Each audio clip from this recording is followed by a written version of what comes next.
हवामान अभ्यासक मुक्काम पोस्ट गुगळी धामणगाव तालुका सेलू जिल्हा परभणी। आज आहे 20 एप्रिल 2024। आजपासून परत शेतकऱ्यासाठी अंदाज देत आहे, पण हा फक्त 10-12 जिल्ह्यामध्ये अवकाळी पाऊस पडणार आहे। म्हणून त्या भागातील शेतकऱ्यांनी कांदा असो हळद असो तुम्ही तुमची झाकून ठेवण्याची तयारी ठेवायची। सांगायचं झालं तर 20 एप्रिल पासून ते 28 एप्रिल दरम्यान महाराष्ट्राच्या दक्षिण भागाकडे पाऊस पडणार आहे आणि कोणत्या कोणत्या जिल्ह्यामध्ये पासणार आहे म्हणून हा अंदाज लक्षात घ्यायचा।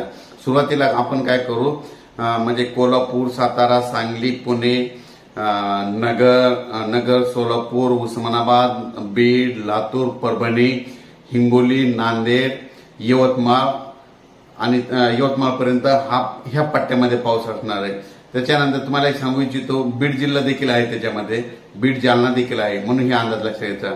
म्हणजे सांगायचं झालं तर आपण परत एकदा सांगतो, सातारा, सांगली, सोलापूर, कोल्हापूर, पुणे, त्याच्यानंतर नगर, बीड, जालना, परभणी, हिंगोली, लातूर, नांदेड, यवतमाळ, म्हणजे ह्या भागामध्ये 28 एप्रिल पर्यंत म्हणजे दररोज 2 दिवसांना परत एकदा येणार। म्हणजे एक दिवस येईल की पुन्हा तिसऱ्या दिवशी पाऊस येईल, म्हणजे एक दिवस आल्याच्या नंतर परत तिसऱ्या दिवशी 2 दिवसांना गॅप करत पाऊस येणार आहे, म्हणून हा अंदाज लक्षात घ्यायचा।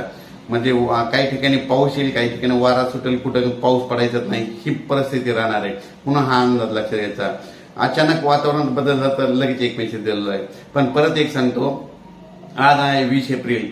20 एप्रिलला तुम्हाला एक माहिती समजून सांगतो, मी पंजाब डक परभणी विधानसभा लोकसभा मतदारसंघातून मी वंचित बहुजन आघाडीकडून उमेदवार म्हणून आहे आणि परभणी जिल्ह्यात जर शेतकरी परभणी लोकसभेतले शेतकरी ऐकत असेल तर तुम्हाला सांगतो, एक शेतकऱ्याचा मुलगा आहे आणि शेतकऱ्याच्या मुलाला खासदारकीसाठी एकच चान्स आलेला आहे। तर माझं म्हणणं एक आहे, फक्त तुम्ही मला एकच मतदान करावे। तुम्हाला एक सांगू इच्छितो, भविष्यामध्ये शेतकऱ्याला कधीच म्हणजे खासदारकी लढवण्याचा चान्स येणार नाही।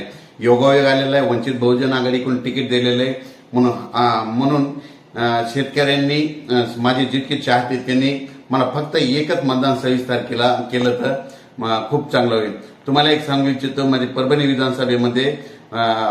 लोकसभेमध्ये संपूर्ण मला शेतकऱ्याची साथ आहे, म्हणून तुम्ही मला माझं जे चिन्ह आहे निवडणुकीचे रोलर, म्हणजे सांगायचं झालं तर मराठीतून दबाई यंत्र, म्हणजे या दबाई यंत्राच्या पुढील बटन दाबून मला विजयी करताल ही अपेक्षा ठेवतो। थांबतो। जय हिंद, जय महाराष्ट्र।